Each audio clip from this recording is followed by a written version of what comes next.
All right, so now let me explain to you what if the Democrats were Democrats and not little bitches with no backbone, keep it real. They buckle all the time on their principles.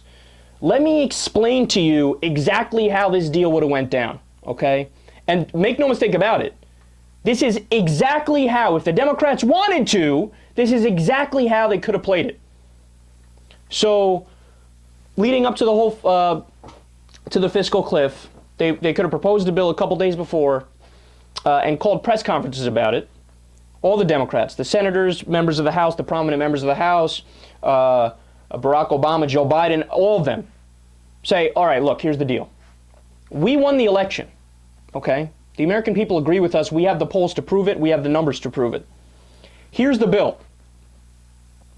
We are going to propose a bill, a Republican bill. Call it a Republican bill, just to show the American people how much this bill actually is bipartisan. Here's a bill to cut taxes for 98% of the American people. To maintain the Bush tax cuts for 98% of American people. There's also a provision in here to extend unemployment benefits for 2 years. There's also a provision of the bill that says, hey, you know what? We're gonna raise the debt ceiling while we negotiate other spending cuts. So this bill does three things: extends tax cuts for 98% of the American people, maintains unemployment benefits, and raises the debt ceiling. If the Republicans want to vote against this bill, they can come out here and tell you, the press and the American people, why they're against tax cuts for 98% of Americans. Now, they claim to be the party of tax cuts, so we're going to see if they're the party of tax cuts, because here's the bill. We're proposing it on the floor today.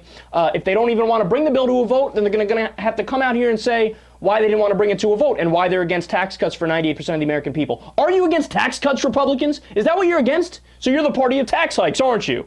You must be the party of tax hikes if you don't want to vote on this bill. And then what would have happened?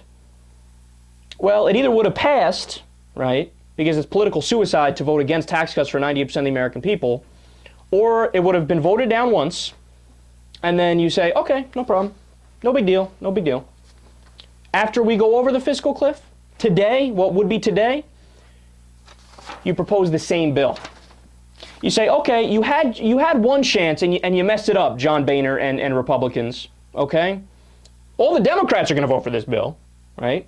Here's your second chance before you make your political party extinct by voting against tax cuts for 98% of the American people who need the relief.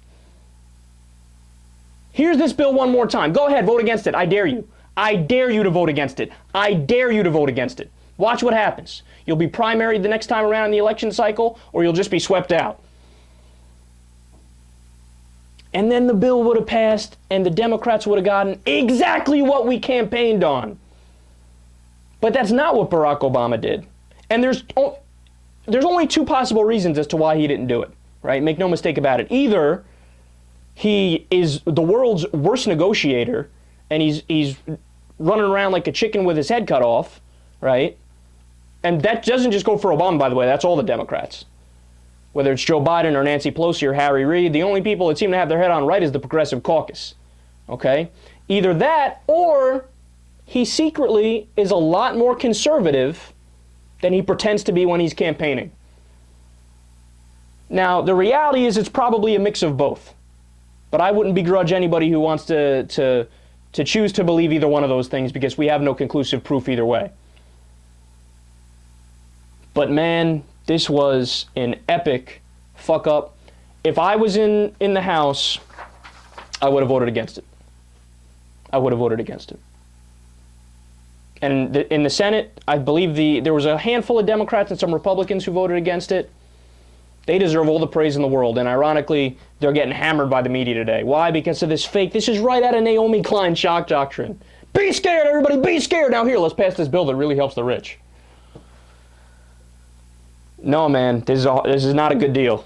This is not a good deal.